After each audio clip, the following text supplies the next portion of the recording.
And maybe this was Mitt Romney's supermarket scanner moment, but I get the feeling, take a look at this, that Mitt Romney has not been in too many Wawas along the roadside in Pennsylvania. By the way, where do you get your hoagies here? Do you get them at Wawa's? Is that what you get them? Well, I went to a place today called Wawa's. You ever been to Wawa's? Anybody been there?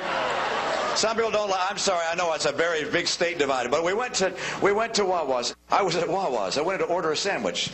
You press the little touch-tone keypad. All right, you just touch that, and you know the sandwich comes out. You touch this, touch this, touch this. Go pay the cashier. There's your sandwich. It's amazing. It's amazing, you know, when these candidates get out of their comfort zones, and that's why you get with freelance. The people in small-town America. You got to be able to, you know, speak the language. MSNBC News anchor Andrea Mitchell with one of their contributors, Chris Saliza. They're laughing, as you saw, at a clip of Mitt Romney that they had edited to make the GOP presidential candidate seem, well, overly excited about his sandwich ordering experience at Wawa. Here's what really happened. I wanted to order a sandwich. You press the little touch-tone keypad, all right? You just touch that, and you know the sandwich comes out. You touch this, touch this, touch this. Go pay the cashier. There's your sandwich. It's amazing. People in the private sector have learned how to compete. It's time to bring some competition to the federal government and to get it smaller and to ever respond to the customers, which are you. Judy, a little selective videotape editing, and not the first time at NBC. They got caught doing this with the Trayvon Martin 911 tapes, too. Absolutely. Those were edited to make Zimmerman look like a racist. There was an apology. What I find striking about this example is that Andrea Mitchell did not apologize. She really dug in her heels, Andrea Mitchell, who, of course, has a long career in this business. But they claim that the edits that they made didn't change the context of what Governor Romney was saying. This is shameless. You know, this is just more proof to me that MSNBC is really reporting news as part of Obama's campaign, helping his campaign. Because when you look at it, we had social media that uncovered this story, and thank goodness for that. But also thank goodness for competition in the media, because if it wasn't for outlets that honestly report on what is going on, where they were trying to make Romney look bad, he was mentioning competition in the private sector versus the public sector. You know, thank goodness for media outlets that are doing due diligence, and MSNBC should be ashamed of themselves. This is also MSNBC, their host Lawrence O'Donnell, who a lot of people say went a little too far this week, taking shots at Ann Romney, the wife of Governor Romney, of course, for how she goes horseback riding to combat her multiple sclerosis. This is what Lawrence O'Donnell said. Listen. Mitt Romney has always told the story of the family's entry into the breathtakingly expensive so-called sport of dressage as a therapeutic option for Ann Romney's multiple sclerosis. Her getting back on a horse after she was diagnosed with MS was able, she's convinced, to help her regenerate her strength and renew that vigor.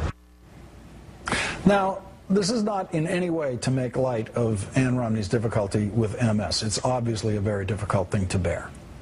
And there are a lot of things you can do to try to deal with MS. But come on, dressage does not appear in any of the more traditional courses of treatment. Fox's Neil Cavuto, who also happens to suffer from MS, had this to say. It just seems odd to me that a network with the very letters MS in its name wouldn't resist making fun of someone who has to live with MS every day. Now, Ann Romney doesn't need their pity, just their accuracy. She's got a lot of money, but it clearly has not bought her a pass from a lot of hell, has it? Take it from me, I'm not horsing around. These guys taking pot shots at Ann Romney are horses' asses. Take it from the Multiple Sclerosis Society, the American Academy of Neurology, the European Neurological Society, the MS Research Center, the Child Neurology Society, and so many others who devote so much to an illness that is so bad and chronicle the very real benefit of horseback riding that they all report has a proven history of doing some good. Hippotherapy, dressage, working with horses, whatever the hell you want to call it. You don't have to lean forward to appreciate it. Just check your facts before you joke about it, because right about now, you condescending, sanctimonious twits who are allegedly healthy, you have proven that you do not know the benefits of horseback riding one bit. but you sure are good at piling on the lies and shoveling what amounts to unadulterated horse, well, stuff. Very good to hold his tongue there at the end. Well, you might think that. I don't know. In terms of my relationship with so many young people, I would guess that there are many young people who would come forward, many more young people who would come forward and say that my methods and what I had done for them made a very positive impact on their life. And I didn't go around seeking out every young person for sexual needs that I've helped. There are many that I hardly had any contact with, who I have helped in many ways. Well, that was a soundbite from the Jerry Sandusky interview, the former assistant football coach at Penn State accused of raping young boys. An interview that he gave to Bob Costas for NBC that aired last November. But that chunk of the interview was left out. And Deneen, it seems like this was the place in the interview where he actually says, I didn't go after every young person for sexual favors. It was sort of like, well, I did with some of them, but not all of them. Right. But that never made it to air. Which is very telling. You know, this whole case is very disturbing, and even more so disturbing what NBC did. That's gross irresponsibility on their part. It's the media's due diligence to report what they know and let the public know so that the public can decide. I don't know, Ellen, not a good week for NBC News any way you slice it. Was this bias or just boneheaded? Look, even if they had edited, which they did, and put it and put that interview on air the way they did, which I have a problem with, why didn't they at least put it on their website? I mean, everybody takes the extras and put it on their website. They were clearly trying not to be forthcoming. Jim, real fast. Or try and preserve some relationship with Sandusky or Joe Paterno or Penn State for some future gets down the road. That's a possibility. They knew they had something hot there. They must have. Judy, 5 seconds. Journalistic malpractice here? Well, part of a pattern, unfortunately, with NBC. Bad week, as you said. Now we're going to stay on NBC News here, because they are the worst of, in my opinion, the worst of all the networks. They are an extension of the White House re-election campaign for Barack Obama. It's clear, it's evident, people need to know it. Andrea Mitchell, so the timing of this is interesting, because when they have the Romney tape, they run with this hour after hour after hour after hour. They're running this on the NBC cable network.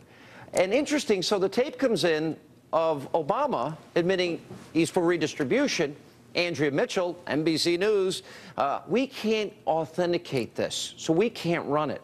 Here's what she said. We have not authenticated this 14-year-old tape from Loyola College when Barack Obama was a state senator. So because we have not independently at NBC News and MSNBC authenticated it, we're not airing it. But the basic issue is they're accusing President Obama, as John Sununu said to me yesterday, of class warfare. That is trying to change the subject. In other words, we don't want to make Obama look bad and get his real feelings on tape for the American people to judge for themselves. Yeah, but even better than that, Sean, you heard her say at NBC and MSNBC, we haven't authenticated it. There's only a couple problems here. This was authenticated by the Obama campaign that said it was true. It was authenticated by the Obama White House that said it was true, and it had already run on MSNBC. And she's still there looking in the camera and saying NBC hasn't authenticated it yet. Well, that is, I can't get more dishonest. It can't get more dishonest than that, Sean. Prior to her comments, Jay Carney authenticated it. I guess they don't really follow the news that closely on that quote press release. Let me run Jay Carney. This was before her show. This is Jay Carney. 14 years ago, then Senator Obama was making an argument for a more efficient, more effective government, specifically citing city government agencies that he did not think were working effectively. He believed then and believes now that there are steps we can take to promote opportunity and ensure that all Americans have a fair shot if they work hard. All right.